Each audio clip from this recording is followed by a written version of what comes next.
साग्रजातम् वन्देऽहं श्रीपद्मनाभं श्रीगुरुवैष्णवं श्रीरूपं साग्रजातं सहगणरघुनाथान्वितं तं सजीवं सावधूतं सावधूतं परिजनसहितं कृष्ण चैतन्यदेवं श्री राधा कृष्ण पादान् सैकल ललिता श्री विशाखान्वितांश्च हे कृष्ण करुणा सिंधु दीनबन्धो जगत्पते गोपेश गोपिका कांत राधा कांत नमस्तुते तप्त कांचन गौरांगी राधे वृंदावनेश्वरी वृषभानुसुते देवी प्रणमामि हरिप्रिये वाञ्छाकल्पतरुभ्यश्च कृपा सिन्धुभ्यैव च पतितानां पावनेभ्यो वैष्णवेभ्यो नमो नमः जय श्री कृष्ण चैतन्य प्रभु नित्यानंद श्री अद्वैत गदाधर श्रीवासादि गौर भक्तवृंद हरे कृष्णा कृष्णा कृष्णा हरे हरे हरे राम राम राम हरे हरे नमो विष्णुपादाय कृष्ण पृष्ठाय भूतले श्रीमते भक्ति वेदांत स्वामी इति नामिने नमस्ते सरस्वती देवे गौरवाणी प्रचारिणे निर्विशेष शून्यवादी पाश्चात्यानिष्ठारिणे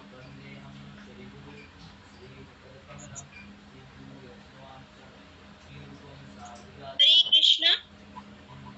जैसे कि मेरी क्लास है, अगर मुझसे कोई गलती होगी तो क्षमा कीजिएगा। सभी भक्तों का प्रणाम।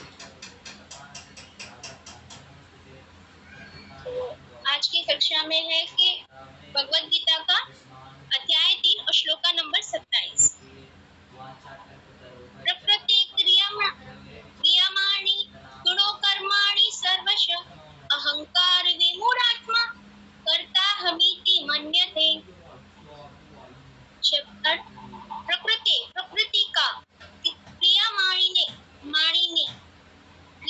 किए जाकर गुणों के द्वारा कर्माणि कर्म सर्वश सभी प्रकार के अहंकार विमूढ़ अहंकार से मोहित आत्मा कर्ता करने वाला अहम मैं हूँ इति इस प्रकार मन्यते सोचता है। तात्पर्य श्री प्रभुपाद द्वारा श्री प्रभुपाद की जय। जीवात्मा अहंकार के प्रभाव से मोहग्रस्त होकर अपने आप को समस्त कर्मों का कर्ता मान बैठता है, जबकि वास्तव में वे प्रकृति के तीनों गुणों द्वारा संपन्न किए जाते हैं। तो पहले हम थोड़ा सा इसको वो करेंगे, रिकॉल करेंगे। जैसे हमने तीसरा अध्याय शुरू किया है, इसमें हम पढ़ रहे हैं कर्मयोग। तो कर्मयोग में जैसे कि हमने पहले अध्याय में पढ़ा कि अर्जुन कितना ज्यादा कंफ्यूज था कि मतलब वो कितना मोहग्रस्त था कि वो अपने प्रियजनों से युद्ध नहीं करना चाह रहा। तो दूसरे अध्याय में भगवान उसको आत्मज्ञान देते हैं, उसको समझाते हैं कि हम कौन हैं और हम किस लिए इस धराधाम पर आए हैं। और अब तीसरे अध्याय में भगवान उसको ये बता रहे हैं कि हमें कर्म कैसे करने चाहिए, कर्म योग, यानी कि हमें अपने कर्मों को किस प्रकार भगवान की सेवा में लगाना चाहिए और कैसे करना चाहिए ताकि हम अपने निश्चित गोल को यानी अपने भगवान को पा सके। तो यहाँ पे वो अर्जुन भगवान से 3 प्रश्न पूछता है कि अगर बुद्धि श्रेष्ठ है तो कर्म में क्यों लगा रहे हो, और आत्म तत्व की जानकारी दी है, यानी कि आप कह रहे हो कि हम शरीर नहीं आत्मा है, तो फिर मुझे आप युद्ध करने के लिए क्यों कह रहे हो, यानी कि आप सकाम कर्म में मुझे क्यों लगा रहे हो। तो यहाँ पे हम थोड़ा सा कर्म को समझते हैं पहले। तो यहाँ पे हमें भगवान बता रहे हैं कि कर्म है क्या। कर्म की जैसे अभी हमने पिछली क्लासेस में भी माता जी ने भी इतनी सुंदर व्याख्या की थी कि कर्म 3 प्रकार के होते हैं, कर्म, अकर्म और विकर्म। तो मैं थोड़ा सा उसको ही लाइमलाइट करना चाहूंगी। जैसे कि कर्म तो हम डेली लाइफ में करते ही हैं, जो हम सुबह उठते हैं, अपनी शारीरिक काम करते हैं, अपने बिजनेस के काम करते हैं, या जो भी हम अपने घर का काम करते हैं, वो भी एक तरह का कर्म ही है। क्योंकि भगवान कहते ही है कि कोई भी आदमी निष्क्रिय तो हो ही नहीं सकता। अगर वो जीवित है, अगर उसके अंदर आत्मा है, तो वो कुछ ना कुछ कार्य तो करता ही रहेगा। तो हमें कर्म कैसे करने चाहिए वो भगवान हमें इस अध्याय में बता रहे हैं। जैसे कि कर्म वो है जो भगवान ने शास्त्रों में हमें आदेश दिया है करने के लिए, उसे कर्म कहा जाता है। और विकर्म क्या है, जो शास्त्रों के विरुद्ध होता है, यानी कि जिसको करने से हमें हानि के अलावा और कुछ प्राप्त नहीं होता, जो कि निषेध है, जो धर्म के अनुसार सही नहीं है, और विकर्म करने से पाप अर्जित करते हैं। दोनों ही वैसे तो देखा जाए कि अगर हम जो सकाम कर्म करते हैं और विकर्म करते हैं, वो दोनों ही बंधनों का कारण है। तो चाहे अच्छा कर्म बुरा कर्म करें, हम बंधन में तो फंसेंगे। अगर हम अच्छे कर्म करते हैं तो हम पुण्य अर्जित करेंगे, और वो पुण्य अर्जित करेंगे तो हमें लाभ होगा, लेकिन फिर भी हम इस जीवन मृत्यु के चक्र से नहीं छूटेंगे। और अगर हम बुरे कर्म करते हैं फिर तो आप हम सबको बताइए कि हमारी क्या दुर्दशा होने वाली है। तो हमें क्या चुनना है, हमें अकर्म करना है। अकर्म क्या होता है, जो कर्म करते हैं उससे मोक्ष की प्राप्ति होती है। जब जीव कृष्ण के लिए कर्म करे और उसका अकाउंट नील हो जाता है, अगर हम जो भी कर्म कर रहे हैं, अगर हम वो भगवान को अर्पित करके, भगवान को कहते हैं ना सेंटर पॉइंट रख के अगर हम कर रहे हैं, भगवान के लिए कर रहे हैं, अपने लाभ की चिंता के बिना कर रहे हैं, अपने स्वार्थ को निस्वार्थ भाव से अगर हम कर रहे हैं तो वो अकर्म है। और कहते हैं, भगवान कहते हैं अगर तुम्हारा अकाउंट नील हो जाएगा तो तुम्हारे प्रारब्ध नहीं बनेंगे, और प्रारब्ध नहीं होंगे तो तुम्हें फिर जीवन मृत्यु के चक्र में फंसना नहीं पड़ेगा और तुम निश्चित मेरे पास आ जाओ। जैसे कि इस अध्याय के 7वें श्लोक में हमने समझा, जो सन्यासी होते हैं, वो भी एक तरह से भगवान की सेवा ही कर रहे हैं, मतलब भगवान का नाम जप कर रहे हैं, वो कर रहे हैं, लेकिन वो पूर्णतः कहते हैं ना इंद्रिय तृप्ति में भी लिप्त होते हैं। जैसे मिथ्याचारी हमने पढ़ा, जिसके बारे में हमें 7वें श्लोक में हमें पता चला है कि मिथ्याचारी यानी कि वो भगवान का नाम भजन तो कर रहे हैं, लेकिन पूर्णतः वो भगवान पे कहते हैं ना कि पूर्णतः भगवान क्या बोलेंगे, पूरे मतलब भगवान में लीन नहीं है, भगवान को सब कुछ नहीं मान रहे, वो भगवान को अपना परम पिता नहीं मान रहे, लेकिन वो संन्यास कर रहे कि उन्हें पता है कि हम ये करेंगे तो अच्छा होता है, भगवान का नाम लेना अच्छा होता है, अगर हम तपस्या करेंगे तो हम भगवान को पा लेंगे। जैसे कहते हैं ना कि ज्योति की हम पूजा कर रहे हैं तो हम ये नहीं जानते कि भगवान कौन है। जो मिथ्याचारी है वो ये नहीं जानते कि भगवान कौन है, बस उनको पता है कि ये करेंगे तो ये होगा, लेकिन जो उनकी इंद्रियां है वो अभी भौतिकता में लिप्त है। और जैसे कि 8वें श्लोक में हमने समझा था कि कर्म करना तो श्रेष्ठ, कर्म ना करने से कर्म करना श्रेष्ठ है, यानी कि कुछ भी ना करने से, यानी कहते हैं ना कि दुनियादारी छोड़ दो और जाके जंगल में बैठ जाओ, वहां भी तुम कुछ ना कुछ कर्म तो करोगे ही, लेकिन अगर तुम्हें पूर्ण ज्ञान नहीं है तो तुम विकर्म ही करोगे, अकर्म नहीं कर सकते, क्योंकि तुम्हें पूर्णतः उसका वेदों का ज्ञान नहीं है। अब जैसे कि हम छोटी सी मैं थोड़ा सा रिकॉल करूंगी, जैसे कि यहाँ पे प्रभु जी ने बताया था कि जो भगवान ने पूरा एक सिस्टम बनाया है, जैसे हम जितना आध्यात्मिक जीवन को समझ पाए हैं, हम ये समझते हैं कि भगवान ने पूरा एक सिस्टम बनाया है जिसमें देवता है, राक्षस है, पशु है, मनुष्य है, लेकिन सिर्फ एक मनुष्य ही है जिसके पास पर्याप्त बुद्धि है कि वो अच्छे बुरे में अंतर कर सके। सॉरी। और हमें मनुष्य को क्या सीखना चाहिए, उसको बुद्धि किस तरह प्रयोग में लानी चाहिए, भगवान की सेवा करके। भगवान के जैसे भगवान ने जो वेदों में ज्ञान दिया है, शास्त्र पढ़ के, भगवान कहते हैं कि तुम भक्ति करो। जैसे कि हम जैसे इस्कॉन में जुड़ने से पहले हम भी कर्मकांडी थे, हम गुरुवार का व्रत रखते थे, सोमवार का व्रत रखते थे, हम सोचते थे इससे ये होगा, पुत्र प्राप्त होगा, या इससे हमारा बिजनेस और अच्छा हो जाएगा, हमारा अच्छा घर बन जाएगा। हम भी कर्मकांडी थे कहीं ना कहीं पहले, हमें नहीं पता था कि असली ज्ञान क्या है। तो भगवान कहते हैं कि जिसे पूर्ण ज्ञान नहीं है वो एटलीस्ट कम से कम देवताओं की पूजा तो करो, वो देवताओं के माध्यम से भी मेरे पास तो तुम निश्चित रूप से आओगे ही। अगर हम देवताओं को प्रसन्न करते हैं तो भी हमें किसी प्रकार का कष्ट नहीं होगा। जैसे कि भगवान ने हर चीज के लिए, हमको पता ही है कि भगवान ने हर अपने कार्यभार को हल्का करने के लिए सब देवता नियुक्त किए गए हैं। जैसे कि आपने उसमें बाल कृष्ण की कथाओं में भी हमने सुना है कि जैसे गोवर्धन, जैसे इंद्र की पूजा क्या करते थे, जो ग्वाले थे वो वहाँ पे गोकुल में सब इंद्र की पूजा करते थे। क्यों? क्योंकि वर्षा होगी तो खेतों में अनाज उगेगा, घास फूस होगी तो गाय घास चरेंगी, उससे अच्छा दूध प्राप्त होगा तो उनको और फायदा होगा, तो इसीलिए वो इंद्र की पूजा करते थे। लेकिन भगवान ने उनको भी ये ज्ञान दिया कि तुम इंद्र की पूजा ना करके गोवर्धन पर्वत की पूजा करो। क्यों? क्योंकि वो हमारी रक्षा भी करते हैं और हमारी गायों के लिए पूर्ण आहार भी प्रदान करते हैं। तो ये छोटी छोटी लीलाओं से भी भगवान ने हमें बहुत सारी ज्ञान की बातें हमें समझाई। अब जैसे कि एक एग्जाम्पल आता है कि एक बच्चा है, एक होता है एवरेज स्टूडेंट, एक होता है बिल्कुल कमजोर और एक होता है टॉपर। तो इसी तरह से भक्त भी होते हैं। जैसे हमने पढ़ा है कि कनिष्ठ, मध्यम और उत्तम वर्ग। तो जिस तरह से हम कार्य करते हैं उसी तरह से भगवान हमें उसके अनुरूपी फल मिलता है, फल प्राप्त करते हैं, या कह दो कि भगवान की भक्ति प्राप्त करते हैं। भगवान कहते हैं ना, जिस भाव से हम भगवान को भजेंगे भगवान भी उसी भाव से हमको रेसिप्रोकेट करते हैं। और 14वें और 15वें श्लोक में भगवान ने हमें ये जो यज्ञ चक्र बताया है, जो वो क्या है यज्ञ चक्र, जैसे कि पहला है वेद, दूसरा है कर्तव्य, तीसरा है त्याग, एक्ट ऑफ सैक्रिफाइस, चौथा है वर्षा, पांचवा है अनाज और छठा है जीव।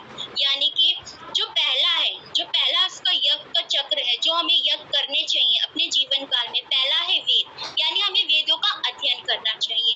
दूसरा है हमारा कर्तव्य, जब हम वेदों को पढ़ेंगे तो हमें अपने कर्तव्य का ज्ञान होगा कि हमें कर्म किस प्रकार करना चाहिए और हमारा इस धरती पे हमारा असली कर्तव्य क्या है, कि कर्म करना है बिना किसी फल की इच्छा के लिए और भगवान को आश्रित होते हुए।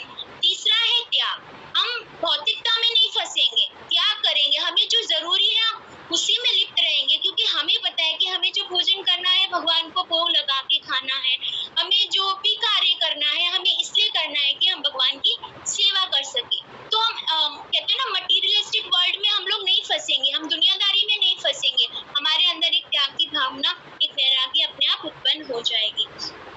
चौथा है वर्षा, अगर हम पूर्ण रूप से कृष्ण भावना प्रवृत्त होकर यज्ञ करेंगे, यानी कि भगवान की सेवा करेंगे, तो हमें किसी चीज का अभाव नहीं होगा, पूर्णतः वर्षा भी होगी, वर्षा अच्छी होगी तो अनाज होगा, अनाज होगा तो जीव के लिए पर्याप्त मात्रा में भोजन प्राप्त होगा, और वो भोजन हम भगवान को भोग लगाकर पाएंगे तो हमारे जीवन में कोई दुखी नहीं रहेगा, हम सब तरह से संतुष्ट होंगे।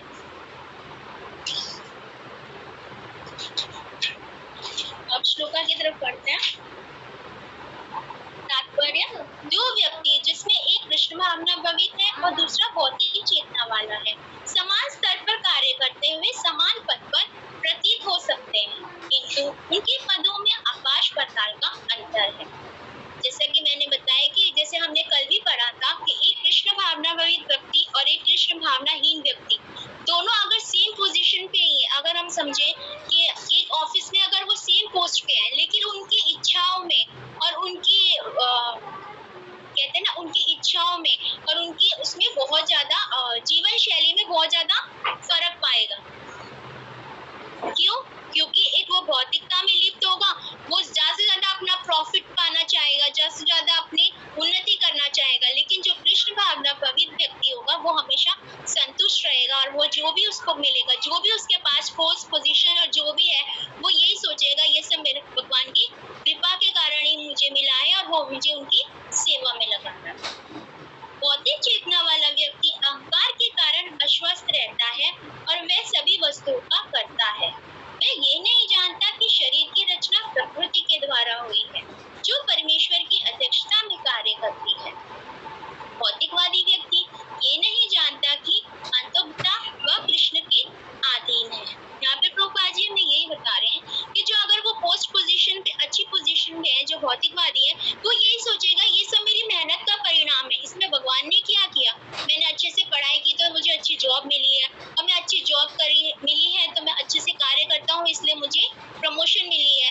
यानी कि वो जो भी चीज उसको जीवन में अर्जित करता है वो अपनी को उसका भोक्ता मानता है। वो ये नहीं जानता कि जो परमेश्वर की जो प्रकृति है ये परमेश्वर की अध्यक्षता में कार्य करती है। भौतिकवादी व्यक्ति ये नहीं जानता कि अंततः वह कृष्ण का अधीन है, यानी कि उसको ये रियलाइजेशन नहीं होता कि ये जो कुछ भी है भगवान ने हमें दिया हुआ है, वो हर चीज को परम भोक्ता मानता है। अहंकारवश ऐसा व्यक्ति हर कार्य के लिए स्वतंत्र रूप से करने का श्रेय लेना चाहता है, और यही है कि वे अज्ञान का लक्षण है। उसे ये ज्ञात नहीं है कि उसके यह स्थूल तथा सूक्ष्म शरीर की रचना प्रकृति के द्वारा भगवान की अध्यक्षता में की गई है। उसको ये नहीं पता होता कि जो स्थूल और सूक्ष्म शरीर है वो खुद को ही कर्ता मानता है, यानी कि वो खुद को जो शरीर है उसको ये भी ज्ञान नहीं होता कि वो आत्मा है या स्थूल शरीर या सूक्ष्म शरीर की जो रचना प्रकृति ने की है वो भगवान के द्वारा की गई है, अतः उसके सारे शारीरिक तथा मानसिक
हमें स्वतंत्रता दी है, पर एक अल्प स्वतंत्रता हमें प्रदान की है। बस हमें स्वतंत्रता क्या है कि हमें अपने कर्मों को चुनना है कि हमें कर्म कैसे करने हैं। भगवान ने और कोई फ्रीडम हमें नहीं दी है। हम ये बेनिफिट, हम ये नहीं, हम अपने छोटा सा एग्जांपल लो कि हम अपने बच्चों की किस्मत लिख सकते हैं। हम तो हर कोई पेरेंट्स यही चाहते हैं कि हमारा बच्चा टॉपर बने, कामयाब हो। मतलब अगर उसकी क्लास में 60 स्टूडेंट्स हैं तो 60 में हमेशा फर्स्ट हमारा ही बच्चा है। पर क्या ये हो सकता है? नहीं हो सकता। तो यही चीजें, छोटी छोटी चीजें हैं जो ये हमें समझनी है कि हम सिर्फ कर्म के अधीन है। हमें जैसा हम कर्म करेंगे वैसा ही फल हमको मिलेगा, जो कि प्रभुपाद जी हमें इस अध्याय में या इस श्लोका में हमें बताना चाहते हैं। जैसे कि एग्जांपल ले सकते हैं हम कि एक ड्राइवर है, वो गाड़ी चला रहा है तो और हम उसके पीछे बैठे हैं, एज अ मालिक हम उसके पीछे बैठे हैं। तो वो ड्राइवर अगर खुद को समझ ले मालिक, तो हमें अगर सपोज किसी डेस्टिनेशन पे जाना है और वो ड्राइवर अपने हिसाब से, क्या ड्राइवर के कंट्रोल में वो गाड़ी होती है कि वो जहाँ चाहे वो हमें ले जाए? नहीं, उसका कंट्रोल में क्या होता है? सिर्फ स्टीयरिंग व्हील होता है। उसका कंट्रोल पीछे जो बैठा मालिक है उसके हाथ में होता है। अगर वो चाहे तो उस गाड़ी को रुकवाएगा, बीच में शॉपिंग करेगा, या जहाँ उसको जाना है वहां ना जाके कहीं और जाएगा। उसी तरह भगवान है, भगवान ही हमारे परम नियंता है और हम प्रकृति के तीनों गुणों से हम लोग बंधे हुए हैं। जिस गुण में भी हम रहते हैं हम उसी तरह का कार्य करते हैं। जैसे कि हम सुबह सत्वगुण में होते हैं तो हम मंगला आरती करते हैं, और हम दिन में रजोगुण में होते हैं तो हम अपने दैनिक कार्यों में व्यस्त रहते हैं। आप जल्दी जल्दी सोचते हैं कि ये कर लेते हैं, वो कर लेते हैं, इससे ये हो जाएगा, हमारा टाइम बच जाएगा, ये काम पूरा हो जाएगा। और जैसे तमोगुण में होते हैं तो हम आलसी होते हैं। अगर हमें कुछ जरूरी काम करना भी है तो हम उसको कल पे या परसों पे टाल देते हैं। यानी कि जो जीव है वो प्रकृति के तीनों गुणों के बंधन में पूरी तरह फंसा हुआ है। और भगवान अर्जुन से यही कहते हैं कि अर्जुन, अपने कर्म की चिंता किए बिना, अपने फल की चिंता किए बिना तुम तीनों गुणों से ऊपर उठो, तभी तुम निश्चित रूप से मुझे पा सकोगे। अब यहाँ पे ये बता रहे हैं ना कि हर व्यक्ति खुद को भोक्ता मानता है। जैसे जो हमने यहाँ पे एग्जाम्पल लिया, जैसे कि हनुमान जी का हम एग्जाम्पल ले सकते हैं। वो परम भक्त थे, वो पूर्ण तरह से राम जी के भक्त थे। तो वो अच्छा बुरा ये नहीं सोचते थे कि मुझे क्या करना है, जो राम की आज्ञा है। जैसे राम जी ने उनको कहा कि सीता माता का पता करना है, तो वो महेंद्र पर्वत से सीधा लंका में छलांग मार दी और वहां पे सीता मैया को ढूंढ के भी लिया। यानी जो भक्त होता है वो मतलब अच्छा बुरा, लाभ हानि, इन सब की चिंता किए बिना जो भगवान ने जो आदेश दिए उनको पूर्णता मानते हुए अपने कर्म करता है। तो यहाँ पे प्रभुपाद जी भी हमें यही समझा रहे हैं कि हमें अपने मान अपमान, लाभ हानि, अच्छा बुरा ये सब ना सोचते हुए जो वेदों में लिखा गया है और जो हमारे गुरु हमें आदेश देते हैं, भगवान की सेवा करना, भगवान का नाम लेना। और जैसे कि हम सबको पता ही है कि कलयुग केवल नाम आधारा, सुमिरन सुमिरन करो भवकारा। तो हमें क्या करना है? हमें तो सिर्फ हरि नाम लेना है, और कुछ की हमें, हमारे अंदर बुद्धि भी नहीं है और ज्ञान भी नहीं है इतना जो वेदों को हम समझ पाए। तो हमें तो सिंपल सी बात है, भैया हरे नाम करे जाओ। अब आगे भगवान की इच्छा, वो हमें इस सागर से पार उतारे या अगला जीवन दे, वो हमने सब कुछ भगवान पे छोड़ रखा है। और आगे चलते हैं। जैसे कि यहाँ पे हमें जो शास्त्र हमें क्या कहते हैं, जैसे दिन के जो 24 घंटे होते हैं उसमें से हमें 8 घंटे अपने व्यापार में खर्च करने चाहिए, 8 घंटे अपने शारीरिक काम के लिए जैसे कि सोना, खाना पीना, उसके लिए स्पेंड करने चाहिए, और 8 घंटे हमें भक्ति करनी चाहिए। इस तरह हमें अपने 24 घंटों को कहते हैं ना कि डिवाइड करके अपने जीवन चक्र को चलाना चाहिए। भगवान की अध्यक्षता में ही प्रकृति कार्य करती है।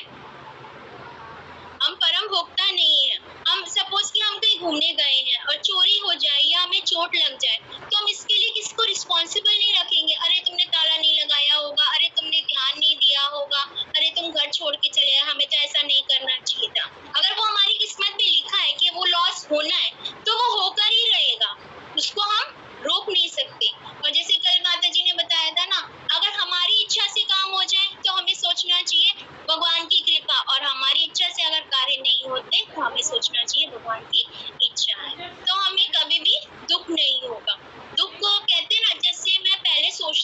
हम इस्कॉन से नहीं जुड़े थे तो हम इस चीज को सोचते थे कि जैसे हम अगर हमें कुछ भी तकलीफ होती है हम किसी हाथ दिखाने वाले को जाते हैं या सोचते नहीं अपनी कुंडली दिखाते हैं, पता नहीं क्या हो रहा है, क्यों इतनी गड़बड़ चल रही है, क्यों इतने दुख हमारे जीवन में आ रहे हैं। लेकिन अब समझ में आता है कि जो साधु होते हैं, जो शास्त्र जिन्होंने पढ़ा होता है, वो क्यों इतने सुखी रहते हैं। अब जैसे हम परमानंद महाराज का हम वृंदावन में सुनते हैं या अपने दूर क्यों जाए, अपने जो हमारे आचार्य हैं, हमारे जो गुरुजन हैं, वो भी हमेशा खुश रहते हैं, सुखी रहते हैं। क्यों? क्योंकि उनको इस चीज से, उनको वेदों का ज्ञान है, उन्हें शास्त्रों का ज्ञान है। वो जानते हैं कि दुख कुछ नहीं होता, दुख सिर्फ क्या होता है, हमारी मानसिकता होती है। अगर हम किसी भी सिचुएशन में हम ये सोचें कि अरे ये ऐसा नहीं होना चाहिए था, ऐसा हो जाता तो अच्छा था, हमारे हिसाब से नहीं होता तो हमें दुख होता है।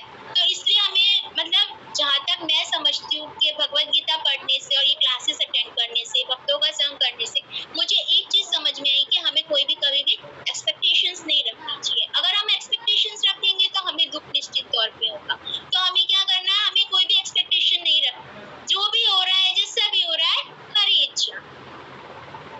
आगे चलते हैं। एक और एग्जाम्पल है, जैसे यहाँ पे प्रभु जी हमें बता रहे थे, अगर व्यक्ति खुद को परम भोक्ता मानता है, जैसा कि श्लोक में बताया गया है, तो अगर हम किसी व्यक्ति से कहें तुम परम भोक्ता, जैसे हम ये एग्जाम्पल तो हमने कई बार सुने कि हम कहते हैं कि तुम अगर भगवान मानते हो खुद को तो गोवर्धन पर्वत उठा के दिखाओ, विराट दिखाओ, ये सब चीज तो हमने सुनी है। अगर हम किसी को कहते हैं कि अगर ठीक है तुम परम भोक्ता हो, तुम सब कुछ रोक सकते हो, अब जैसे कहते हैं कि इतनी भीषण गर्मी हो रही है, क्या तुम बारिश क्यों नहीं कर देते, थोड़ी ठंडक ही हो जाएगी। अगर तुम सब कुछ कर सकते हो, और अगर और कुछ भी नहीं, अगर हम 24 घंटे के लिए किसी व्यक्ति को कह दें कि तुम वॉशरूम मत जाओ, तो क्या वो कंट्रोल कर सकेगा? अगर वो परम भोक्ता है, छोटी सी बात है, वो नहीं कर पाएगा क्योंकि वो शारीरिक बंधनों से बंधा हुआ है। इसी तरह हम भी अपने 3 गुणों के, प्रकृति के 3 गुणों से हम बंधे हुए हैं, और उसी से हमें मुक्त होने के लिए क्या करना है, हमें पूर्णतः कृष्ण भावना भवित होना है। हरे कृष्ण माता जी, श्लोक में तो मुझे यही समझ में आया, आगे और कुछ ऐड करना चाहे तो? नहीं, आपने बहुत अच्छा बोला, श्लोक में बहुत अच्छी आपने क्लास की, बहुत सुंदर क्लास की। प्रभु जी दूसरे श्लोक लेना है 28वां, या अभी से टाइम है तो? हरे कृष्ण प्रभु जी, हरे कृष्ण प्रभु जी, सतीश यादव प्रभु जी, हरे कृष्णा।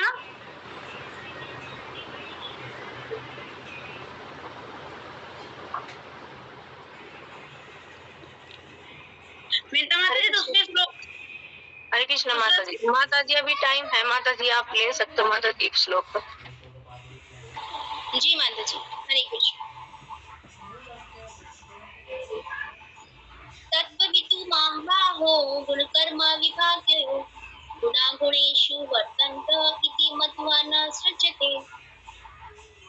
शब्दार्थ, तत्वति परम सत्य को जानने वाला तू, लेकिन महाबाहो ये विशाल भुजाओं वाले, गुण कर्म भौतिक प्रभाव के अंतर्गत कर्म के, विभाग्यो वेद के, गुणा इंद्रियां, गुणेशु इंद्र तृप्ति में, वृतंते तत्पर रहती, इति इस प्रकार, मत्व मानकर, न कभी नहीं, सृजते आसक्त होता है। तात्पर्य श्री प्रभुपाद द्वारा, श्री प्रभुपाद की जय। हे महाबहो, भक्ति भाव में कर्म तथा सकम कर्म भेद को भली भांति जानते हुए जो परम सत्य को जानने वाला है, वह कभी भी अपने आपको इंद्रियों तथा इंद्र तृप्ति में नहीं लगाता। तात्पर्य श्री प्रभुपाद द्वारा, श्री प्रभुपाद की जय। परम सत्य को जानने वाला भौतिक संगति में अपनी विषम स्थिति को जानता है। वह जानता है कि वह भगवान कृष्ण का अंश है और उसका स्थान इस भौतिक सृष्टि में नहीं होना चाहिए। वह अपने वास्तविक स्वरूप में भगवान के अंश के रूप में ये जानता है जो सच चित आनंद है, और उसे यह अनुभूति होती रहती है कि मैं किसी कारण देहात्म मुक्ति में फंस चुका हूँ। यहाँ पे कितना सुंदर प्रभुपाद जी ने हमें कितने सिंपल वर्ड्स में हमें समझाया है कि जो पूर्णतः कृष्ण भावना भवित है, यानी कि जो पूर्णतः खुद को जानता है, भगवान को तत्व से जानता है, खुद को जानता है कि मैं शरीर नहीं आत्मा हूँ, और मैं यहाँ पे मनुष्य योनि में ही 84 लाख योनियों में घूमकर मुझे अंत में यह मनुष्य योनि मिली है,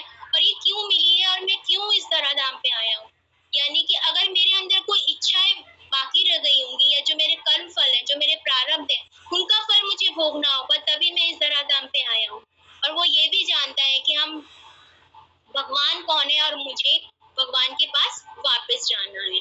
यहाँ पे हम एक एग्जाम्पल ले सकते हैं भरत महाराज का। भरत महाराज को पूर्णता ज्ञान था सब चीज का, यानी वो उन्होंने 3 जन्म लिए तब वो भगवान के पास जा सके। क्यों? क्योंकि उनकी कभी हिरण में आसक्ति हो गई, या कभी वो कहते हैं ना कि हिरण में आसक्ति हो गई उनकी, या वो कभी भौतिकता में उसमें पहले जन्म का तो मुझे याद नहीं, दूसरे जन्म में वो हिरण में आसक्ति हो जाती है। जब दूसरा जन्म उन्हें फिर हिरण का मिलता है, और तीसरे जन्म में वो ब्राह्मण के घर में एक पुत्र के रूप में पैदा होते हैं, लेकिन वो बोलते और किसी से बात नहीं करते, क्योंकि उन्हें पूर्णतः ज्ञान होता है कि मैं किसी कारणवश 2 जन्मों से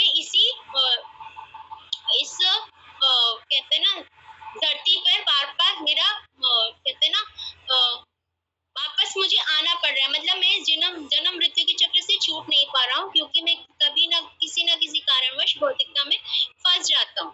तो यहाँ पे हमें यही बता रहे हैं कि जो कृष्ण भावना प्रकट होता है, जिसे आत्म साक्षात्कार का पूर्ण ज्ञान होता है, वह अपने वास्तविक स्वरूप को भगवान के अंश के रूप में जानता है, जो कि सत्य चित्त आनंद है, और उसे ये अनुभूति होती रहती है कि मैं किसी कारण से देहात्म बुद्धि में फंस चुका हूँ। अपने अस्तित्व की शुद्ध अवस्था में उसे सारे कार्य भगवान कृष्ण की सेवा में नियोजित करने चाहिए। फलत वह अपने आप को कृष्ण भावनामृत के कार्यों में लगाता है और भौतिक इंद्रियों के कार्यों में प्रति स्वतः अनासक्त हो जाता है, क्योंकि वह परिस्थिति जन्य तथा अस्थायी है। वह जानता है कि उसके जीवन की भौतिक दशा भगवान के नियंत्रण में है। फलतः वह इसी प्रकार के भौतिक बंधनों से विचलित नहीं होता, क्योंकि वह उन्हें भगवत कृपा मानता है। श्रीमद् भागवत के अनुसार जो व्यक्ति परम सत्य को ब्रह्म, परमात्मा तथा भगवान के इन 3 रूपों में जानता है, वह तत्वविद कहलाता है, क्योंकि वह परमेश्वर के साथ अपने वास्तविक संबंध को भी जानता है। तो इसमें अगर हम समझे तो इस श्लोका में हमें प्रभुपाद जी यही बता रहे हैं कि जो कृष्ण भावना प्रवृत्त व्यक्ति होता है वो कैसा होता है, यानी कि इसमें पूर्णता उसके सारे लक्षण प्रभुपाद जी ने हमें बताए हुए। वो पूर्णता कृष्ण पर निर्भर होता है, उसको लाभ हानि, जैसे कि मैंने पहले बताया, उसको भौतिकता दशा में जीवन की भौतिक दशा भगवान के नियंत्रण में है, पता सभी प्रकार के भौतिक बंधनों से विचलित नहीं होता, यानी कि उसको सुख दुख मान अपमान किसी तरह की कोई चिंता नहीं होता। उसको ये पता होता है कि उसकी जो भी दशा है, वो जिस भी कंडीशन में है, जैसे भी है, वो सब मेरी कर्मों के कारण है, और ये भगवान की मुझ पर कृपा ही है। और जैसे लास्ट की 2 लाइन्स में हमें प्रभुपाद जी ये बताना चाह रहे हैं कि श्रीमद् भागवत के अनुसार जो व्यक्ति परम सत्य को, यानी कि परम सत्य क्या है, ब्रह्म, परमात्मा तथा श्री भगवान, इन तीनों विभिन्न रूपों में जानता है। भगवान के 3 रूप यहाँ पे क्या व्याख्या की गई है? ब्रह्म, परब्रह्म क्या है? जिन्होंने इस पूरी सृष्टि की रचना की है। परमात्मा, जो परमात्मा के रूप में हर जीव के हृदय में विराजमान है। और श्री भगवान, जो इनके, जहाँ तक मुझे समझ में आया, भगवान जो इनके परम स्रोत हैं, यानी कि जो रूपों में जो भगवान हमेशा हमारे साथ रहते हैं। ब्रह्म यानी कि जिसे कि हम सब कुछ देखते हैं कि जो भी हमें मिला है अपने जीवन में, वो सब भगवान की कृपा से मिला है। जो ये सृष्टि रचना की है, ब्रह्मा जी ने की है, वो भगवान की अध्यक्षता में ही कार्य करती है। और परमात्मा जो हर जीव के हृदय में वास करते हैं, और श्री भगवान,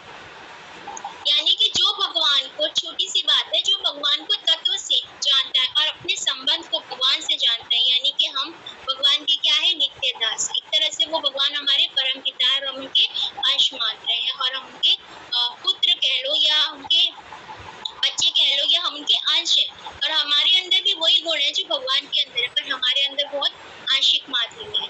लेकिन अगर हम भगवान की सेवा करते हैं तो हम भगवान को निश्चित तौर से पा सकते हैं। और थोड़ा जैसे यहाँ पे चैतन्य चरितामृत के 4.165 आदि लीला में यहाँ पे चैतन्य महाप्रभु हमें बताते हैं कि आत्म इंद्रिय प्रीति वांछा तारे वाली काम, कृष्ण इंद्रिय प्रीति इच्छा पर प्रेम नाम, यानी कि हम अपने लिए करते हैं तो वह काम है, और कृष्ण के लिए करते हैं तो वह प्रेम है। जैसे कि अगर हम भगवान की सेवा अपने लिए करते हैं तो हम अपनी इंद्रिय तृप्ति के लिए करते हैं,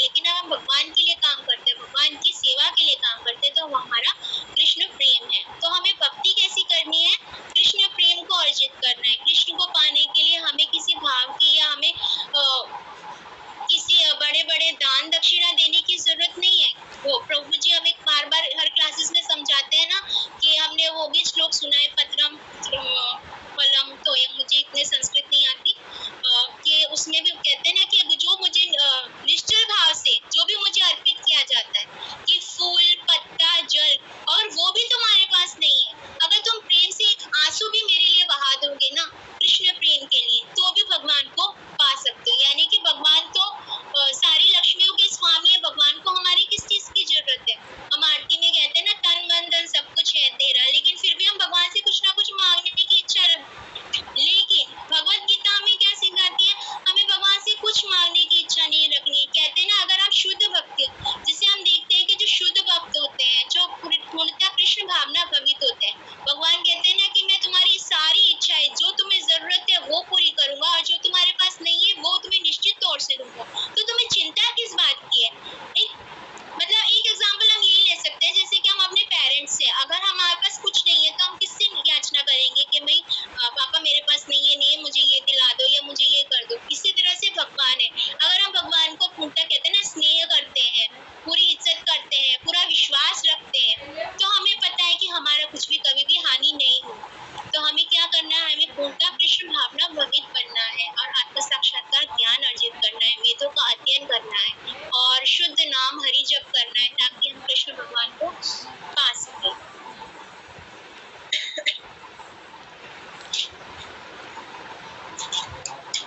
एक एग्जाम्पल यहाँ पे ये भी था कि जैसे एक पक्षी है जो पिंजरे में बंद है, और जो फैसिलिटी उसे मिलती है वो उससे असंतुष्ट तो रहता है, पर सोचता है फिर भी ठीक है। अब जैसे एक तोता पिंजरे में बंद है, लेकिन उसको खाने पीने को सारी सुविधा उसको मिल रही है, तो वो खुश रहता है, दुखी तो है पर खुश रहता है। और हमें पता है कि हम इसी तरह से जो जीव है वो भौतिकता में फंसा हुआ है, लेकिन जब उसको फैसिलिटी मिलती है, उसको प्रॉफिट होता है या उसको कोई लाभ होता है, तो वो खुश हो जाता है। ठीक है, मैं भौतिकता में तो फंसा हूँ, लेकिन ठीक है, काम तो चल रहा है ना, सुखी हूँ। अगर उसको कोई प्रॉफिट हो जाता है या उसको कहते हैं ना, अगर वो बड़ा घर ले लेता है, गाड़ी ले लेता है, तो वो बहुत खुश हो जाता है, कि सोचता है कि कोई बात नहीं, लेकिन ठीक है, भौतिकता में लिखते हैं पर आनंद से हो, खुश हो। वो ये नहीं सोचते कि मैं इस पिंजरे से बाहर निकलूं। लेकिन अगर उसी पिंजरे का दरवाजा खोल दिया जाए तो वो उड़ जाएगा। तो वो पिंजरे का दरवाजा खुलेगा कैसे? वो खुलेगा शुद्ध भक्ति से, वो खुलेगा वेदों के अध्ययन से, वेदों के शास्त्रों के अध्ययन से। जब उसको पूर्णतः ज्ञान होएगा कि तू जो चार दीवारी में फंसा हुआ है, यहाँ तुझे ठीक है सब फैसिलिटीज मिल रही है, लेकिन इससे बड़ा भी ऊपर क्या है? खुला आसमान है, जहाँ तुम और स्वतंत्रता पूर्वक उड़ सकते हो, अपने मन की इच्छाओं को पूरा कर सकते हो। इसी तरह अगर हम भगवान की भक्ति करते हैं तो हमें ये पता चलेगा कि हमारे लिए जो भी है, जितना भी है, वो हमारे लिए पर्याप्त है, और हम संतुष्ट रहेंगे और हमेशा खुश रहेंगे। ये उसी तरह हो गया जैसे कि अगर हम किसी पेड़ की जड़ में पानी डालते हैं तो पत्तियां, टहनियां अपने आप ही फलित हो जाती है। उसी तरह से अगर हम भगवान की शुद्ध भक्ति करते हैं तो हमारे जो जीवन है, जो समस्याएं, जो दुख है, जो कष्ट है, उन सबका अपने आप ही निवारण हो जाता है, हमें किसी चीज की चिंता नहीं रहती। अब एक एग्जाम्पल और है, एक छोटी सी कहानी से मैं अंत करना चाहूंगी कि अभी मैंने एक स्टोरी सुनी थी। उस स्टोरी में एक देवता जो है वो गंगा मैया के पास जाते हैं और वो बोलते हैं कि जो पापी हैं वो तुम्हारे अंदर स्नान करते हैं, सारा पाप तुम्हारे अंदर छोड़ जाते हैं, क्या तुम्हें वो पाप नहीं लगता? तो वो गंगा मैया बोलती है कि मुझे क्यों पाप लगेगा, मैं तो अपना सारा पाप क्या करती हूँ, समुद्र को दे देती हूँ, सागर को दे देती हूँ। फिर वो सागर के पास जाते हैं, क्या वो जो गंगा मैया है वो सारा पाप तुम्हें दे देती है कि तुम्हें पाप, वो सारा पाप तुम ले लेते हो? बोलता है मैं क्यों लूं, मैं तो अपना वो जो सारा पाप है वो आपके रूप में बादलों को दे देता हूँ। तो फिर वो बादलों से पूछते हैं कि तुम इतना सारा पाप कैसे इकट्ठा करके रखते हो? तो बोलते मैं इसको पाप को अर्जित नहीं करता, मैं तो क्या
हरि नाम कीर्तन से। हरे कृष्णा कृष्ण कृष्ण हरे हरे, हरे राम राम राम